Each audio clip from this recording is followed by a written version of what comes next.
se reuniam, conservando a característica de suas antigas crenças. Nunca imaginei que conheceria algum dia uma comunidade de espíritos evangélicos. Afinal, sempre pensei que, do lado de cada vida, só existiam espíritos espíritas, ou que todos, se não a maior parte daqueles que desencarnaram no mundo, se transformariam em espíritos espíritas assim que chegassem aqui. Cássio me surpreendeu em meus pensamentos, enquanto nos dirigíamos para a metrópole espiritual. O que você pensa a respeito da expressão espírito espírita? Bem, comecei, assustado com o fato de Cássio haver penetrado em meus pensamentos. Não é que eu pense que do lado de cada vida os espíritos deveriam adotar somente a visão espírita. Uso apenas esse termo para significar que talvez os espíritos que conservem as suas crenças como na velha terra fossem convencidos aqui a respeito da realidade da reencarnação e de outros ensinamentos próprios da doutrina espírita. Ah, Ângelo, não creio que você seja tão ingênuo assim. Devo admitir que me perdi na forma de me expressar, confessei. Aproximamo-nos rapidamente da cidade espiritual. Na verdade, era uma metrópole localizada na região espiritual de uma cidade bem conhecida do sul do Brasil. A metrópole brilhava como uma pérola de luz coagulada. Parecia ser estruturada em matéria australina de regiões superiores do planeta.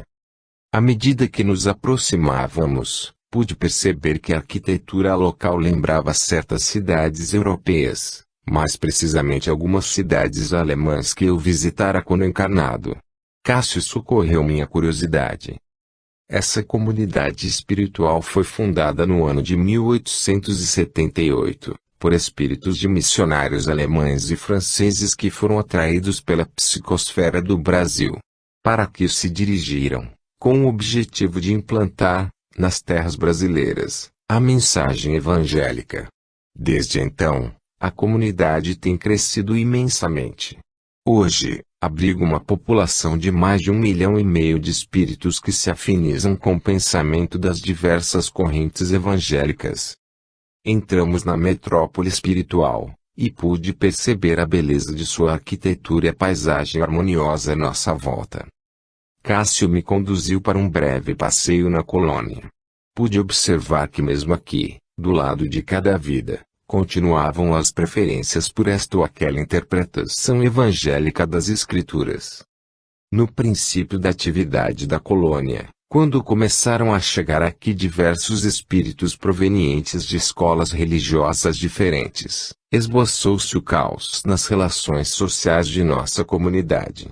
É que os espíritos vindos da terra não deixaram na sepultura suas manias, suas concepções a respeito da vida ou suas características de culto ou crença.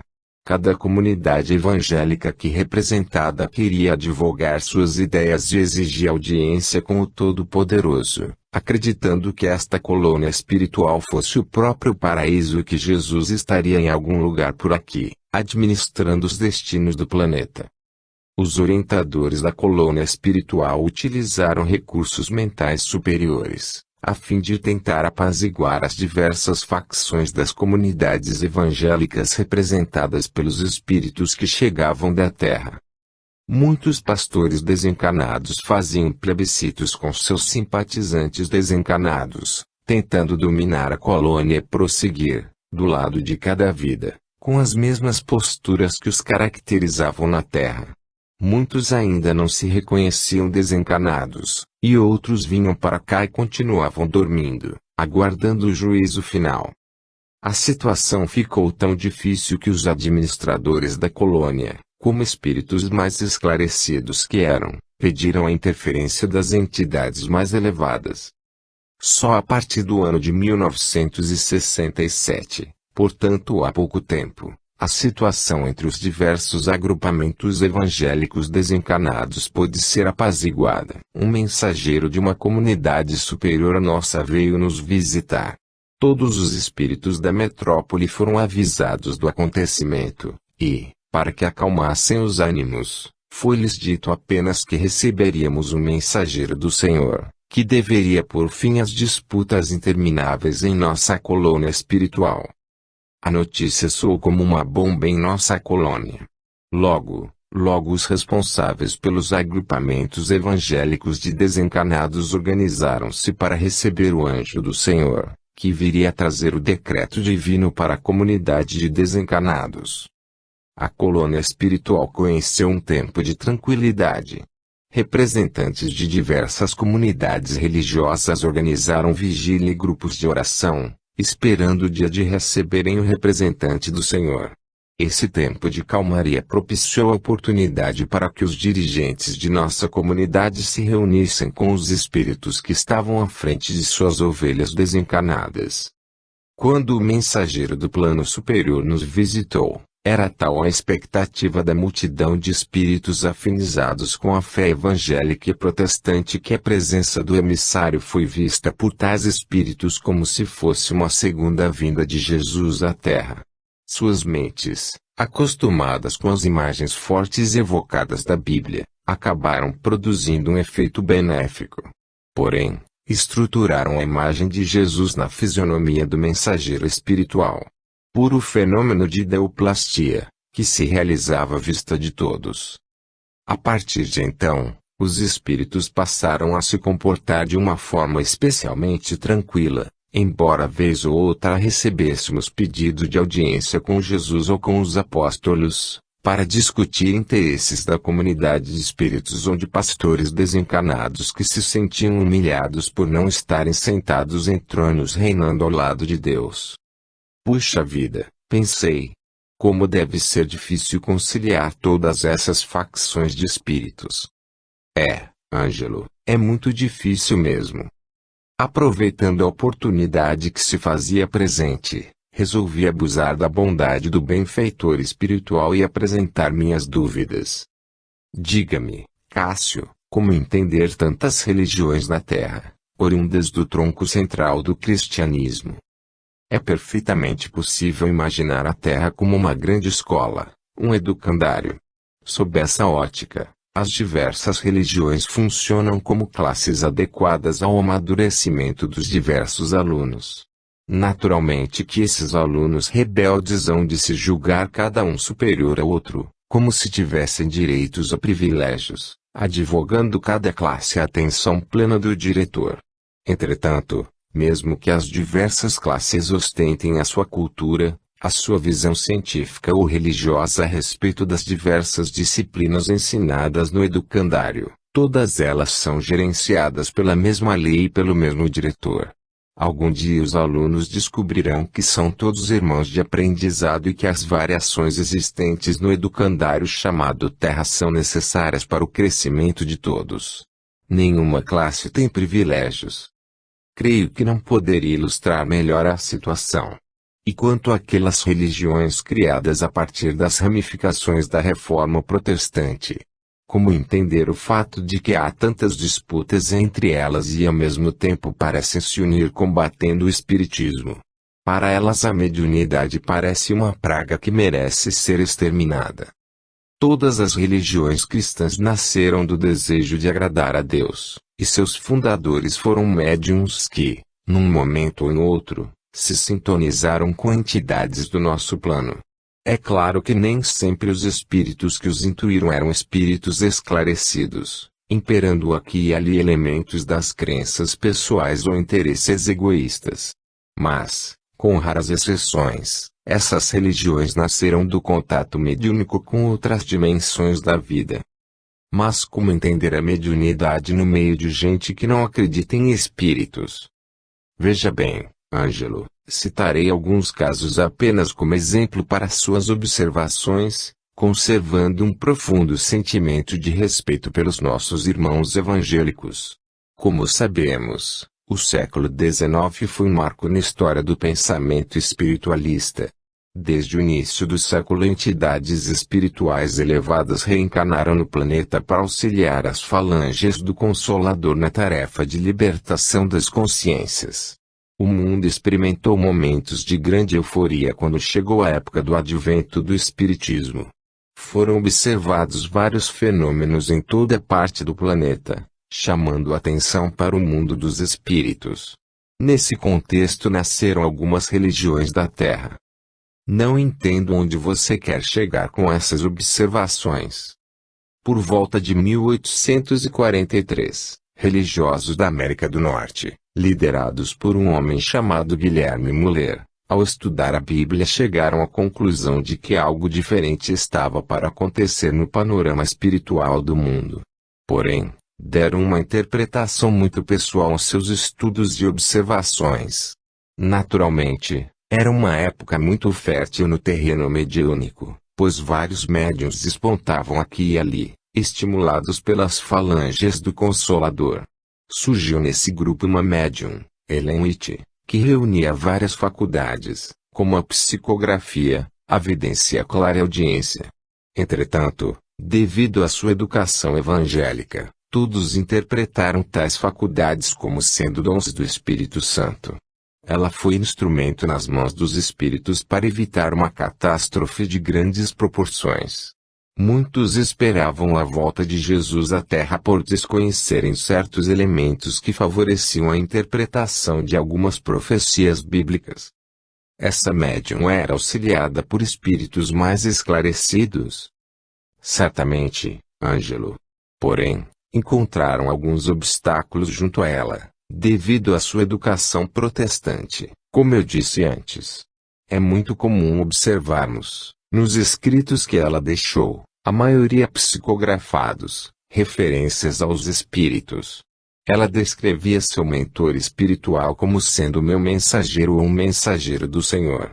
Entretanto, depois de muita insistência junto a essa médium, não obtendo respostas satisfatórias quanto à interpretação de suas palavras, seus mentores resolveram deixá-la entregue às próprias crenças. Naturalmente, a esse tempo foram considerados pela comunidade evangélica como demônios, espíritos do mal.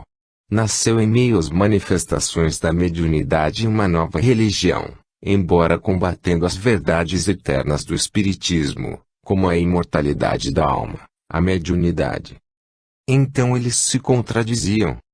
Isso ocorria mais por uma questão de ponto de vista equivocado. Mediunidade para eles era do demônio, mas o mesmo fenômeno mediúnico, observado entre os seguidores da nova religião, era denominado de dons espirituais ou espírito da profecia. Então, pelo que posso observar, várias religiões que hoje combatem as manifestações espirituais tiveram seu começo com o trabalho de médiuns, que, mais tarde, foram chamados de profetas. Isso mesmo. Tanto quanto a dos adventistas, também a doutrina dos mormons teve origem em manifestações de espíritos, mais ou menos à mesma época. Foi o caso de Joseph Smith, que recebeu valiosas informações de seu mentor espiritual. Dando a essas revelações uma interpretação de cunho pessoal, acabaram desvirtuando o conteúdo das comunicações. Fundaram poderosas organizações religiosas, que, até hoje, combatem o espiritismo, sem entenderem direito que, na gênese de suas próprias religiões, havia fenômenos mediúnicos muito intensos. Mas isso também ocorreu no início do movimento da Reforma, inaugurado por Lutero no século XVI. Claro, meu amigo. Quem conhece a história das religiões naturalmente sabe dos processos ocorridos com seus fundadores, os quais foram considerados manifestações do Espírito Santo. O próprio Lutero, ao subir as escadarias da igreja onde afixaria suas 95 teses, na Alemanha, teve sua audição ampliada e ouvia vozes dos espíritos. Consta de sua biografia que uma voz lhe falava que o justo viverá pela fé. Era um dos apóstolos de Jesus que inspirava o reformador quanto aos passos que daria para a libertação das consciências. Entre uma conversa e outra, eu ia aprendendo com Cássio a respeito de coisas que na terra me passaram despercebidas. Encontrava naquela comunidade de espíritos diversas motivações para estudos. Havia muito que aprender. Fiquei atônito com as revelações de Cássio. Eu nunca poderia imaginar que ocorriam tantas coisas no plano espiritual. Aproximamo-nos de imenso pavilhão, que se parecia com um hospital. A arquitetura era muito simples, porém a construção espiritual parecia ter quilômetros de comprimento e vários andares. Entrei no ambiente acompanhado de Cássio, que me apresentou ao espírito que organizava os trabalhos no pavilhão. Seja bem-vindo, companheiro, falou o meu espírito. Meu nome é Matias, e sou responsável por essa seção do pavilhão dos silenciosos. Ao olhar dentro do pavilhão notei que havia muitos leitos, a perder de vista, com espíritos que pareciam dormir. Acima deles, parece que havia imagens mentais se confundindo, se misturando, se formando e se diluindo imediatamente, uma após outra. Achei estranho o nome de pavilhão dos silenciosos. Na verdade, achei tudo muito estranho. Nunca vira tantos espíritos dormindo desde que cheguei ao plano espiritual. Cássio auxiliou-me na curiosidade. Estes são espíritos que, na Terra, durante anos alimentaram a ideia de que a morte é o fim de tudo. Conforme ensinavam em suas igrejas, dormiriam por muito tempo, até a segunda vinda de Jesus à Terra, quando ele os acordaria.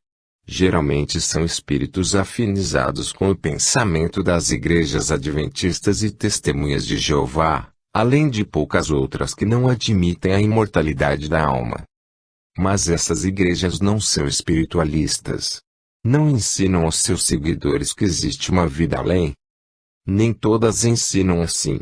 Nossos irmãos adventistas e testemunhas de Jeová ensinam que a alma é mortal e que somente nos fins dos tempos Deus vai recriá-las, através da ressurreição. Até lá, os eleitos, naturalmente, de suas religiões, ficarão dormindo num estado de não existência. Algo que nem mesmo eles conseguem explicar, mas em que acreditam sinceramente. Eis porque vemos muitos espíritos dormindo do lado de cada vida. Estruturaram de tal forma seus pensamentos e crenças quando estavam encarnados que muitos reencarnam por diversas vezes sem saber ou acordar para a realidade da vida imortal. Precisam de tempo até para despertar. Apontando para os leitos e mais precisamente para as formas dinâmicas observadas acima dos espíritos que dormiam, o companheiro Matias falou. As criações mentais que você observa se formando e se diluindo são resultado dos pensamentos desses espíritos. Tais pensamentos continuam sendo emitidos em forma de sonhos ou pesadelos. Recusam-se a acordar para enfrentar a realidade da vida imortal, mas, como a atividade da vida do espírito é constante, não deixam de emitir ondas mentais. E os outros espíritos da colônia, que estão mais conscientes e participam da vida social desta comunidade. Para eles é diferente. Ocorre que a maioria das religiões evangélicas ensinam seus fiéis que após a morte existe uma vida imortal. Porém, localizam essa vida num pretenso paraíso ou no inferno, dependendo de qual religião a pessoa professar quando encarnada. Entendi, falei, pensativo. Fiquei abismado. Verdadeiramente chocado com o que via. Jamais imaginei presenciar cenas e ouvir explicações como essas. Depois de visitar o pavilhão num rápido passeio orientado por Cássio e Matias, fomos conhecer a Universidade da Colônia. Era o lugar onde os espíritos que administravam a metrópole espiritual transmitiam ensinamentos da vida maior para aquelas almas acostumadas a interpretações dos diversos segmentos da reforma protestante. Aqui, falou Cássio, conhecimentos sobre a reencarnação, as leis espirituais e os vários ramos do espiritualismo são ministrados, de acordo com o grau de entendimento dos espíritos de nossa comunidade. Como vocês fazem para explicar a reencarnação de algum espírito, quando chega o momento próprio e ele tem de se afastar da comunidade? Como os demais espíritos veem a ausência de um companheiro que tem de reencarnar? Somos transparentes com todos. Falamos abertamente da necessidade de nascer de novo no ventre materno. Entretanto, nem todos compreendem o novo nascimento como sendo a reencarnação. Quando chega o momento de reencarnar e determinado espírito se ausenta da metrópole para o processo reencarnatório, Muitos espíritos interpretam de acordo com a sua crença. Alguns dizem que o espírito reencarnante foi arrebatado pelos anjos. Outros interpretam como sendo Jesus que convocou tal espírito para uma missão qualquer em algum recanto do universo. Mesmo que falemos claramente a respeito da reencarnação, cada espírito interpreta o conhecimento de acordo com seu próprio ponto de vista. Respeitamos todos. Assim, conseguimos viver em paz. Continuamos nosso passeio pela colônia espiritual, enquanto Cássio ia nos orientando quanto aos trabalhos realizados pela comunidade de espíritos. A visita àquela metrópole do mundo espiritual havia me inspirado profundas observações e pensamentos. Fiquei emocionado ao descobrir que ninguém está desamparado pela bondade divina. Nossos irmãos evangélicos são também orientados pelo alto e, mesmo que não pensem e nem creiam como os espíritas, são filhos de Deus, suas igrejas, seus ensinamentos fazem parte da grande escola da vida, trabalham em contato com outra realidade e com outras necessidades evolutivas dos filhos de Deus. Eis a verdade espiritual. Mesmo dentro das igrejas evangélicas, os espíritos do bem trabalham para auxiliar a quantos necessitem. Seus profetas e pastores são os médiuns através dos quais os espíritos trabalham em benefício dos que sofrem. Por certo existem abusos em muitos lugares, porém, apesar dos desacertos próprios da alma humana, não podemos negar que muita gente é auxiliada, que os espíritos ignorantes são socorridos e que Deus aproveita a boa vontade e o conhecimento de suas criaturas para amparar seus outros filhos mais necessitados. Todos contribuem para a obra de renovação da humanidade. Deixamos a metrópole espiritual ouvindo os cânticos e hinos de louvor de um grupo de espíritos daquela comunidade. Era a música gospel do plano espiritual. Reencontramos o instrutor Ernesto e demandamos novamente a crosta. Eu, agora com novos elementos para estudos e observações, perdia-me em meio aos pensamentos, com tanta coisa a organizar, em vista dos acontecimentos dos quais participava. A teoria da incerteza. A pedra se transformou em vegetal. A união de Paulo e Joana não demorou muito. Os preparativos eram realizados por Célia, a mãe do rapaz, que tudo fazia para a felicidade do casal. Paulo alegrava-se com os eventos relacionados ao seu casamento e ria gostosamente ao ouvir de Altino o relato da visita de Joana ao médico, quando receber o resultado dos exames.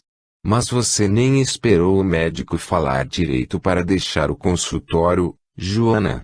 E os sintomas que sentia? A febre e a diarreia. Ah! Nem sei o que deu em mim. Tudo sumiu como por encanto. Acho que foram as orações da mamãe. É isso mesmo, Paulo, falou a Tina. Orei tanto que Jesus ouviu as minhas rogativas. Por falar nisso, em orações, em Jesus, eu gostaria de fazer um pedido a vocês. Diga, dê Altina, falou Paulo, abraçado com Joana. É que eu gostaria de ver a Joana casando na igreja, na casa do Senhor. O casal de noivos trocou olhares, enquanto Altina prosseguia. Sei que na religião sua, Paulo, não tem casamento religioso, que, segundo você me explicou, é desnecessário quando existe amor. Mas como eu gostaria de ver a minha filha vestida de noiva, entrando na igreja e sendo abençoada por Deus. Altina falava, e os seus olhos enchiam-se de lágrimas. Ante as emoções da velha mãe, o jovem casal resolveu ceder e aceitar o apelo de Altina. Radiante, a mãe de Joana saiu logo à procura do pastor, para preparar a igreja. A cerimônia religiosa se realizaria conforme o seu desejo. Paulo ficou só com sua noiva, aproveitando o momento para se entenderem quanto aos projetos para o futuro. Então, minha Joana, como se sente? Estou feliz, Paulo, muito feliz. Parece que minha vida deu uma reviravolta quando nos conhecemos. Se existe destino, creio que alguém lá em cima andou mexendo com as nossas vidas. Tudo está muito bom. Temos muitas coisas para realizar juntos em nossas vidas. Eu também, Joana, Eu também me sinto agradecido à vida, a Deus e às forças superiores, que nos guiaram um em direção ao outro. Mas me conta, minha querida, e a saúde? Como vai? Dealtina me disse que você não estava se sentindo bem. Acho que a emoção, meu amor. Com tudo que venho enfrentando durante a minha vida, creio que fiquei mais sensível e não estou resistindo muito à intensidade desses momentos. O que exatamente você está sentindo, Joana? Diga-me. Ah, Paulo, não é nada demais. Acho que é diabetes. Tenho tido tonteiras. A mamãe também é diabética e já sentiu isso antes. Creio que, quando a gente está emocionada, ficamos mais sensíveis, só isso. Por que não procuramos um médico? Talvez você possa se tratar. Esses dias atrás, Dealtina me disse que você teve uma espécie de desmaio. Pois é, acho que sou diabética mesmo. Eu me senti meio tonta, e depois veio uma fraqueza muito grande. Mas já passou. Procuremos um médico, Joana. Prometo-lhe que me cuidarei, Paulo. Deixe passar esses preparativos, e, assim que nos casarmos, procuro um endocrinologista e cuidarei mais da saúde. Promete? Claro que prometo. Não confia em mim? Então, beije-me e confiarei mais. A conversa dos dois se encerrou por ali mesmo, ante os apelos do coração. Paulo não desconfiava de que suas lutas não haviam terminado. Os dias se passaram velozes, e chegou finalmente o momento de concretizarem os sonhos. Paulo alugara um apartamento próximo à casa de Altina, e Joana dedicara-se à decoração dele. Célia, a mãe do rapaz, esmerava-se para agradar a nora. Levanta-se o véu que separa os dois lados da vida. Cássio e eu conversávamos com o instrutor Ernesto. Preocupado, Ernesto questionava Cássio. Será mesmo necessário que eles passem por esta prova? Não podemos adiar as coisas. Quem sabe obtemos auxílio do alto. Não creio que seja possível, Ernesto. Tanto Paulo quanto Joana necessitam passar por momentos difíceis, que estão reservados para eles. Entretanto, Paulo nos oferece recursos psíquicos mais amplos, a fim de que interfiramos em seu benefício. Quanto a Joana, bem, a minha filha deve retemperar-se, fortalecer-se para futuros compromissos. Antes, porém, temos de encaminhar Jessé, seu antigo perseguidor, para as lutas próprias do mundo físico. Ele deve reencarnar através de Joana e Paulo. Mas, Ernesto segurava em suas mãos uma espécie de papel, como se fosse algum relatório, que olhava constantemente enquanto falava com Cássio. Minha curiosidade aumentava a cada minuto, porém só mais tarde eu compreenderia o sentido daquela conversa. Não se preocupe, Ernesto, nem Paulo e nem Jessé, que renascerá como seu filho, correrão perigo. A técnica sideral dispõe de meios para auxiliá-los.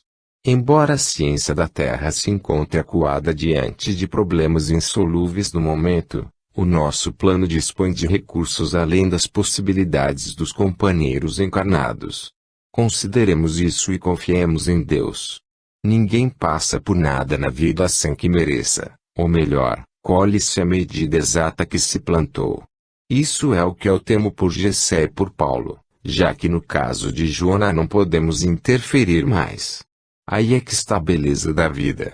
Espere, meu amigo. Espere e verá a atuação da Divina Misericórdia. A festa do casamento de Joana e Paulo transcorreu num clima de cânticos e hinos de louvor. Espíritos amigos participaram do lado de cá, vindo compartilhar daqueles momentos de alegria das duas famílias que se uniam. Altina estava toda feliz, e a surpreendemos várias vezes falando sozinha. Oh! Glórias, glórias, glórias! Aleluia, meu Pai! Louvado seja o nome do Senhor. 18. Preliminares. O vegetal se humanizou e vinha saber que era ser e sentir-se mãe. Estávamos reunidos numa espécie de laboratório do mundo espiritual. Ernesto, Cássio, Jessé, o antigo verdugo de Joana, e eu. Ali se reuniam os espíritos responsáveis pela programação das reencarnações. Espíritos experientes de cientistas, médicos e geneticistas em sintonia com o plano superior realizavam, junto com o espírito reencarnante, o programa de vida, que era traçado em linhas gerais. Tal programação das experiências transitórias na carne envolvia também algum tratamento em relação ao corpo espiritual ou psicossoma do reencarnante. Fiquei fascinado com as possibilidades dos dirigentes de nossa comunidade e particularmente interessado em estudar o que se referia ao projeto reencarnatório de diversos espíritos em trânsito na colônia espiritual onde nos encontrávamos. Gráficos, estudos preliminares a respeito de células, átomos, genes, DNA e tantos outros assuntos referentes ao processo da reencarnação eram vistos ali, no departamento Vida Nova. Gessé deveria retornar ao corpo físico em abençoada experiência. Por isso, a nossa presença, que, de certa forma, deveria infundir coragem ao então renovado espírito. Cássio, o bondoso amigo de todas as horas, nos falou. É preciso atender às necessidades do nosso querido Gessé. Assim que ele iniciar a descida vibratória em direção ao útero materno, para renascer pela nossa Joana, de certo encontrará dificuldades. Precisamos amenizar a situação, preparando o seu corpo perispiritual de maneira que suas vibrações correspondam ao que está programado para sua próxima experiência física. Sim, falou Ernesto, dirigindo-se a Gessé. Como você mesmo já sabe, é preciso que retorne outra vez à Terra para as provas que estão reservadas ao seu espírito. Na noite passada, seus futuros pais foram trazidos ao nosso plano a fim de entrarem em contato com você. Claro, me lembro, embora ainda não possa compreender direito esse retorno à vida na matéria. É que em minhas antigas crenças não fui informado quanto à reencarnação da forma como vocês falam. Teremos tempo para entrar em detalhes, falou Ernesto. Por ora, meu amigo, é importante que trabalhemos com seu corpo perispiritual. É preciso que se proceda a uma intervenção em suas linhas de força. Está tudo pronto, meus amigos, falou um dos espíritos que trabalhavam no departamento de reencarnação, ao qual denominávamos Departamento Vida Nova. Apontou em direção a uma maca, onde Gessé deveria deitar-se. À primeira vista parecia que o espírito reencarnante iria se submeter a um exame daqueles que se realizam na Terra. Vários aparelhos foram posicionados acima do corpo espiritual de Gessé. Algumas telas suspensas mostravam uma confusão de linhas coloridas e focos de luz que eu não soube interpretar. São as células do corpo espiritual, adiantou Cássio. Elas são exibidas ampliadas, a fim de nos facilitar o trabalho de magnetismo do perispírito. Para que Gessé, ao reencarnar, possa ser poupado de possíveis contaminações de vírus ou bactérias, é preciso acelerar as vibrações das células do seu psicossoma ou corpo espiritual. Temos de proceder com a máxima precisão. Não pode haver margem de erro, senão o processo reencarnatório poderá ser prejudicado. Observando meu olhar de espanto quanto àquelas providências, Ernesto me socorreu explicando. Você não ignora, Ângelo, que Joana teve um comportamento de risco, expondo-se ao uso de drogas injetáveis e outros abusos. Do projeto reencarnatório de Gessé, não faz parte nenhum fator que comprometa seu renascimento. Eis porque estamos trabalhando com muito cuidado diretamente sobre aquilo que denominamos linhas de força do corpo espiritual. Então é possível que do nosso plano possamos interferir de tal maneira no processo reencarnatório que seja fácil impedir determinados problemas no futuro corpo físico do reencarnante. Claro, meu amigo, adiantou Cássio. E como você explica muitos casos que a medicina ou a ciência da Terra ainda não conseguiram solucionar? Porventura não conhece os casos de crianças que nascem de pais contaminados com determinados vírus, como, por exemplo, o HIV? São correntes os relatos de crianças de pais soropositivos que nascem sem se contaminarem. Existem casos em que, mesmo a criança nascendo soropositiva, acaba negativando com o passar do tempo, tendo uma vida promissora e com qualidade. Na verdade, não costumo acompanhar esses casos, falei. Entretanto, considero interessantes as observações de vocês. É o que você pode ver que estamos realizando com o corpo perispiritual de Jessé. Através de intenso campo magnético estimulamos a região do corpo espiritual que corresponde ao timo. Essa glândula, conforme observações da própria ciência da Terra, é responsável pela maturação de linfócitos T. Então, continuou o companheiro Ernesto, ao criarmos um corpo magnético de alta resistência em torno da região correspondente ao timo, estaremos favorecendo o sistema imunológico do futuro corpo de Jessé. Creio que compreendi, falei. O sistema imunológico é o responsável pelas defesas do organismo físico. Não é bem isso, companheiro, interferiu Cássio. Na verdade, o sistema imunológico funciona como elemento de equilíbrio, e não de defesa. Mas este assunto é muito técnico, outro dia voltaremos a ele. Como esse tratamento todo poderá influenciar o futuro corpo de Jessé, se estamos operando fora da matéria, antes mesmo da união sexual de seus futuros pais. Após a união do casal na Terra, ao se consumar o ato sexual, temos um tempo aproximado de 72 horas para realizar a ligação magnética entre o espírito reencarnante e a célula-ovo. Toda a nossa ação do lado de cá será transmitida automaticamente às células em formação no útero materno. Além disso, podemos considerar que o mesmo processo foi realizado no espírito de Paulo, o futuro pai. Não entendi. É que Paulo, ao se unir a Joana, não ficará isento de possíveis comprometimentos na área física. Devido à interferência de abnegados mentores da vida maior, Paulo foi favorecido com uma interferência espiritual e magnética semelhante à que estamos realizando em Jessé. Ele não precisa comprometer sua saúde no contato mais íntimo com Joana. Então Joana está contaminada. Creio que você já sabe por que tantos cuidados com o futuro pai de Jessé e com o próprio Jessé. Ambos não têm necessidade de passar por certas provações. E Joana, como ficará? É bom esperar para ver, Ângelo, retornou Ernesto. Devemos nos ocupar com Jessé, que neste momento está sob a influência magnética dos companheiros do departamento. Observei Jessé e vi que seu corpo espiritual se reduzia cada vez mais. 3 espíritos se posicionavam ao lado da maca, que se mantinha suspensa nos fluidos do nosso plano. O perispírito do reencarnante assumia a forma de criança, reduzindo seu tamanho de maneira acentuada.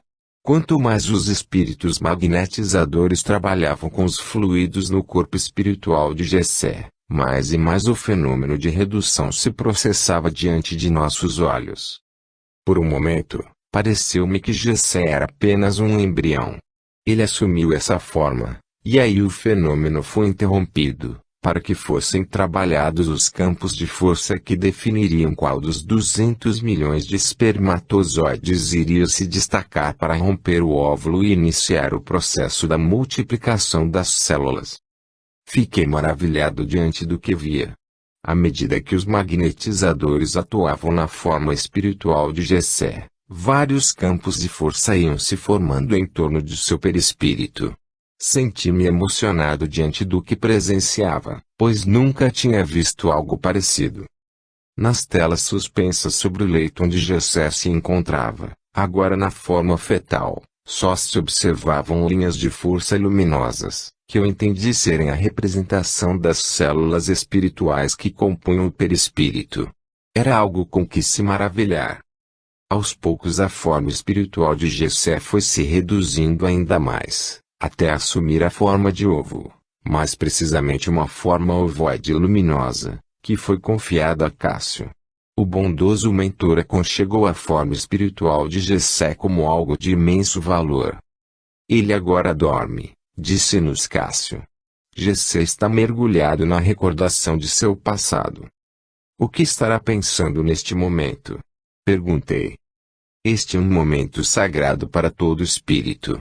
Assim como a morte do corpo físico, no fenômeno da desencarnação, provoca reflexões profundas no recém-desencarnado, ocorre o mesmo próximo ao retorno do espírito à Terra. Quanto ao aprendizado de Jessé na próxima experiência no corpo físico, como conciliar as antigas crenças do sistema judaico, ao qual Jessé se afeiçoara, com a nova realidade. É natural que o espírito reencarnante não faça essa transição de uma maneira tão brusca assim.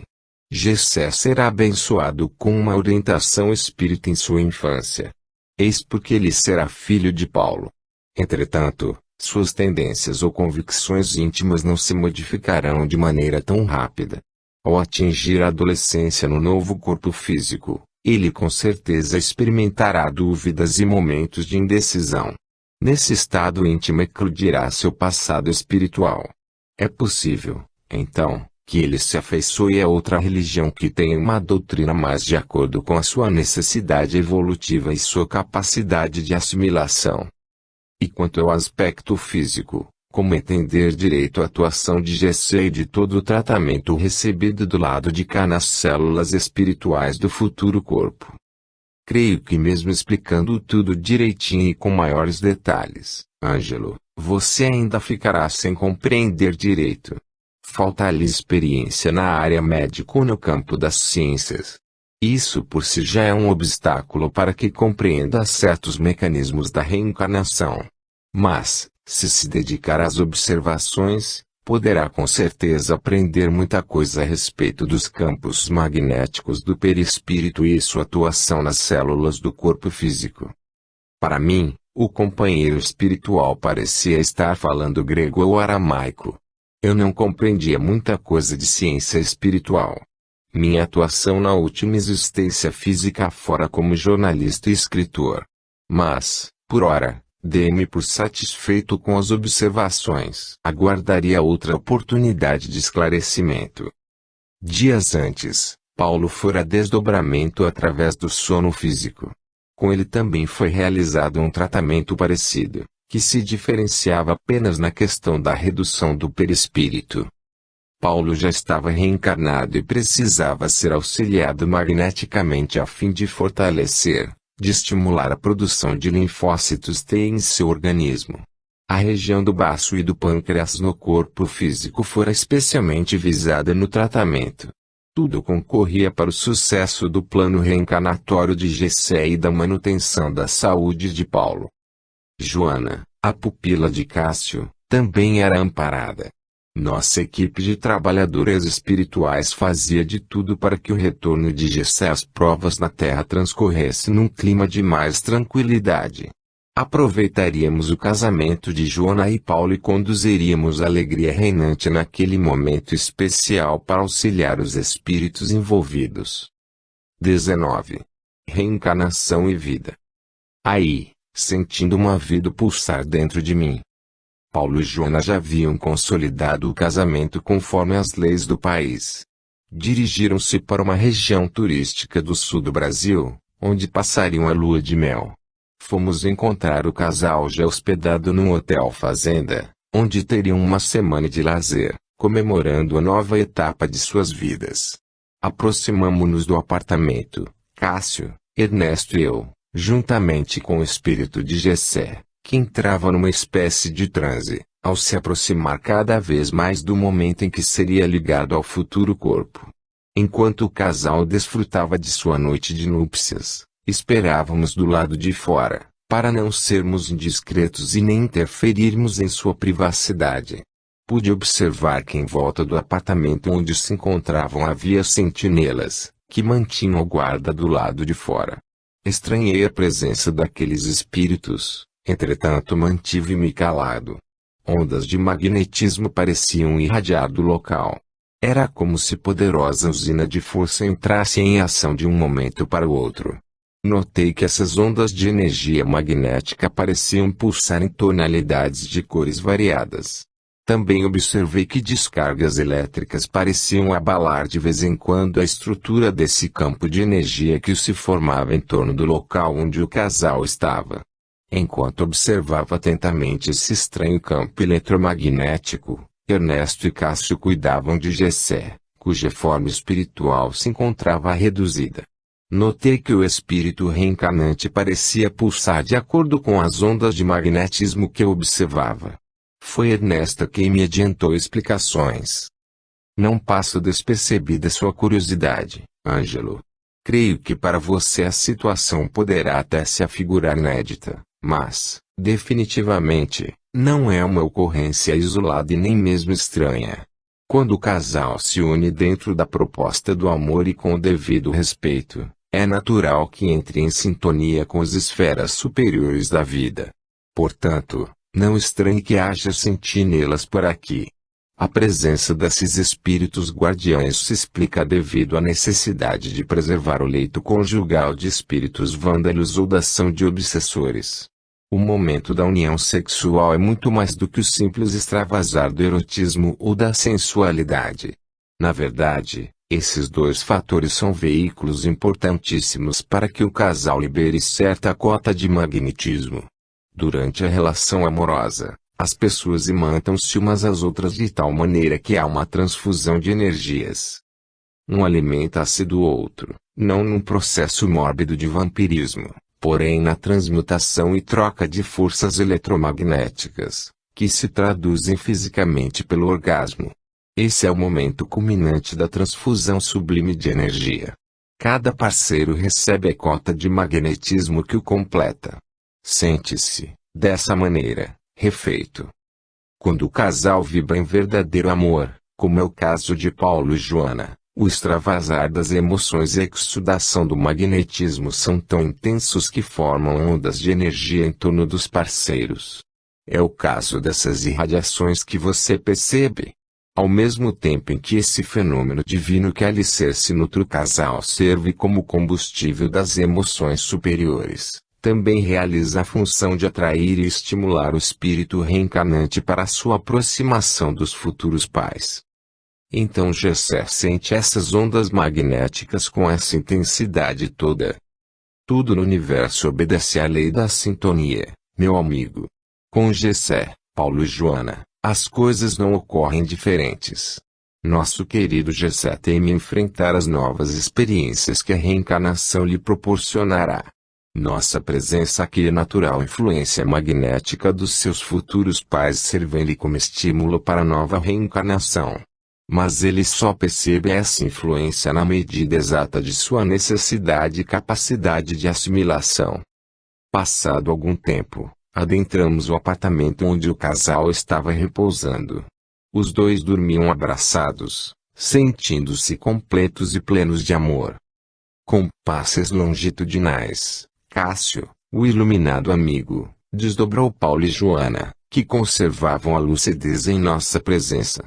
Os dois, em espírito, pairavam acima do leito e nos receberam de braços abertos. Emocionada, Joana avistou Jessé, cuja forma espiritual estava reduzida, e o abraçou, tomando-o do instrutor espiritual. Lágrimas desciam da face da moça, que era amparada por Paulo. Pude observar como o fenômeno do magnetismo da mãe auxilia o filho reencarnante no processo de adaptação fluídica. Uma corrente energética envolvia Paulo e Joana, que, desdobrados, recebiam Jessé como filho. Era como se a forma perispiritual do antigo verdugo de Joana fosse tragada pelo espírito da mãe. Houve uma justaposição de ambos no momento em que Joana espírito aconchegava seu futuro filho nos braços. Sinto-me pobre em meus recursos para encontrar palavras que descrevam a beleza e as emoções daquele encontro. Sem dizer uma única palavra, Ernesto e Cássio aplicaram passes magnéticos no casal, que estava projetado em nosso plano. Ambos foram conduzidos aos seus corpos. Permaneceram dormindo e com a sensação de sonho. A uma indicação de Ernesto fixei minha atenção no corpo de Joana, que repousava no leito. Observei que na região do útero o óvulo já se encontrava fecundado, envolto por uma estranha luminosidade. O espírito de Jessé, reduzido em sua forma espiritual, adaptara-se às mesmas dimensões da célula ouve e pulsava no ritmo dela. Começava ali o processo de materialização de Jessé no mundo das formas. O útero de Joana fazia o papel de uma câmara de materialização, através do qual o mundo receberia mais um filho de Deus. Enquanto Ernesto cuidava de Joana e Jessé, que já se encontrava adaptado ao ventre materno, Cássio dirigia a Paulo suas atenções. Tenho de levá-lo urgentemente comigo para continuar seu tratamento de proteção magnética. Mas ele já retornou ao corpo físico e agora repousa.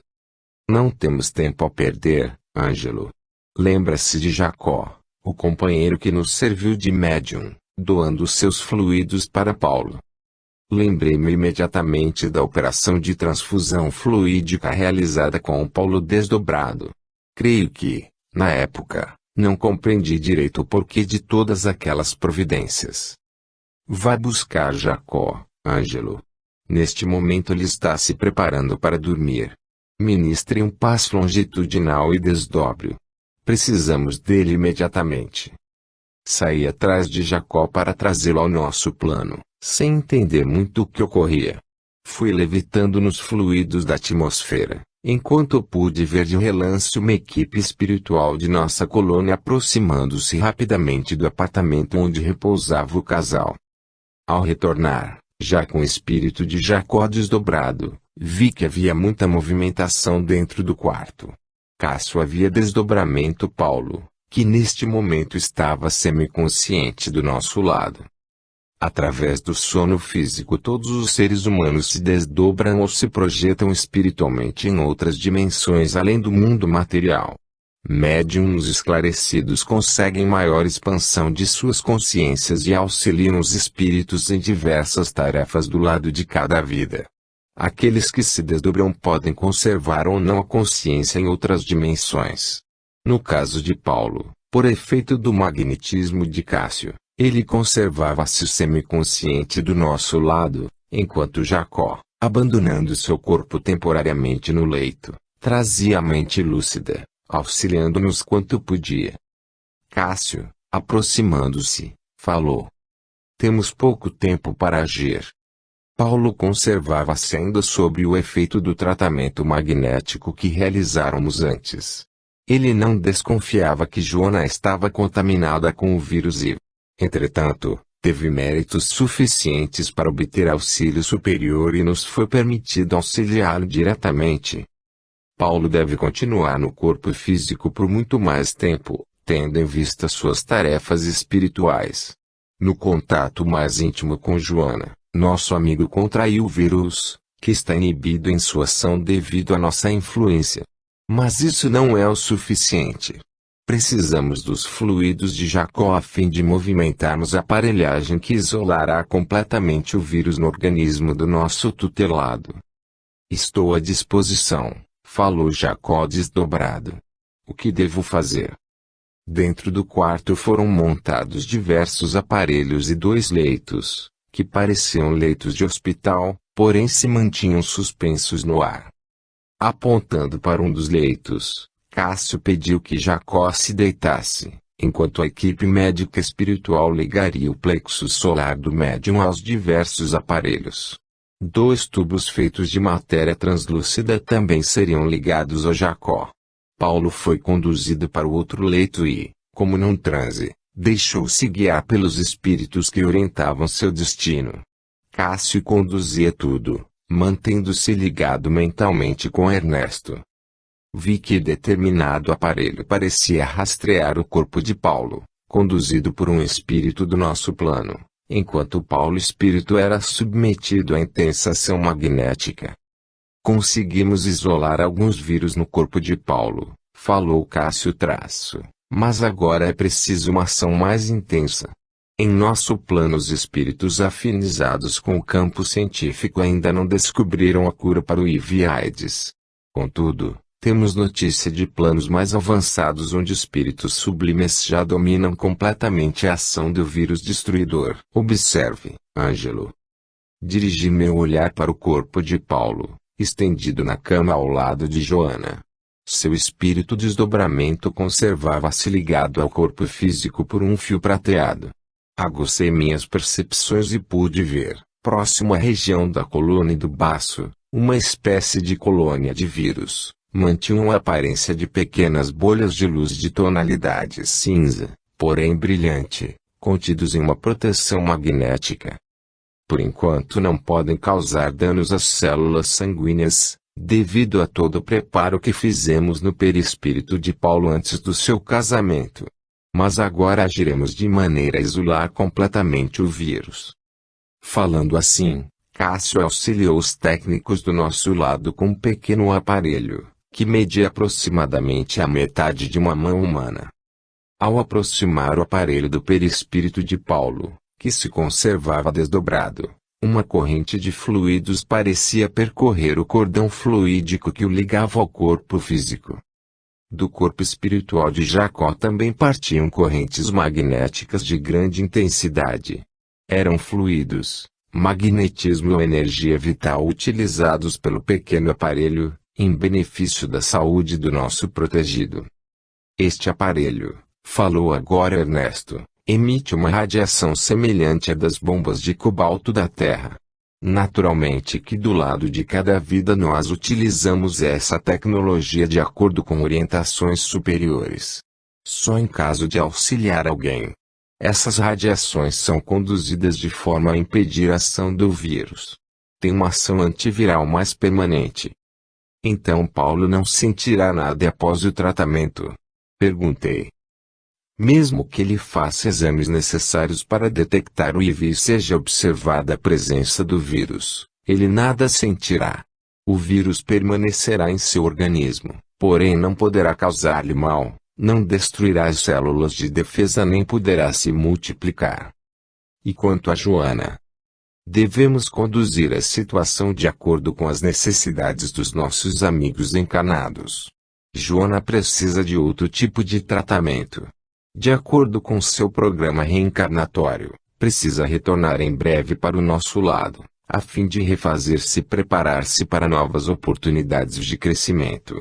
Façamos a nossa parte e confiemos os resultados às mãos de Deus.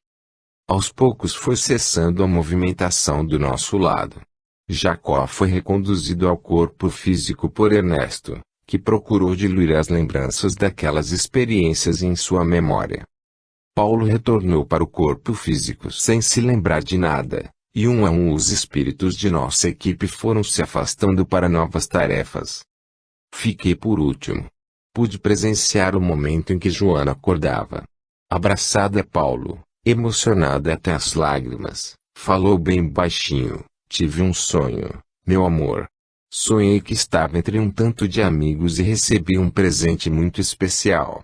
Talvez sejam os espíritos que queriam nos dizer algo, respondeu Paulo. Será que eles não nos deixam sozinhos nem em nossa lua de mel? Sorrindo para a mulher, Paulo respondeu: em momento algum, meu amor. Em momento algum. Em geral são eles, os espíritos, que nos dirigem. Abraçados, adormeceram os dois. 20. O passado ressurge. Eu o havia procurado. Aquele verão fora é especialmente difícil para mim. Desde que me casei com Paulo, uma doce vibração de harmonia parecia dominar o meu espírito. Seria talvez pelo fato de haver me casado? Ou seria outra coisa que estava acontecendo comigo e que naquela época não sabia definir? Sentia-me numa espécie de torpor. Não poderia de maneira alguma reclamar do meu casamento. Entretanto, a saúde parecia oscilar a cada dia. Estava grávida. Creio que esse foi o maior de todos os acontecimentos de minha vida. Estar grávida agora representava para mim um estado de espírito de intensa satisfação comigo mesma. Não saberia descrever o que acontecia dentro de mim. Uma força diferente se apoderara de meu ser. Sentia-me a cada dia modificar em minhas entranhas. Alguma presença trabalhava não somente meu corpo em sua intimidade, mas também minha alma. Deleitava-me a cada mudança que observava em meu corpo. Acordava à noite muitas vezes suada, como se tivesse visões. O tempo parecia se dilatar ao meu redor. Mas não queria falar disso com Paulo. Não. Ele não precisava se preocupar com essas coisas. Incomodavam-me sobremodo as imagens que via nessas visões da noite. Seriam fantasmas de outros tempos. Será que Paulo tinha razão quando falava em reencarnação? Eu vi uma cidade estranha,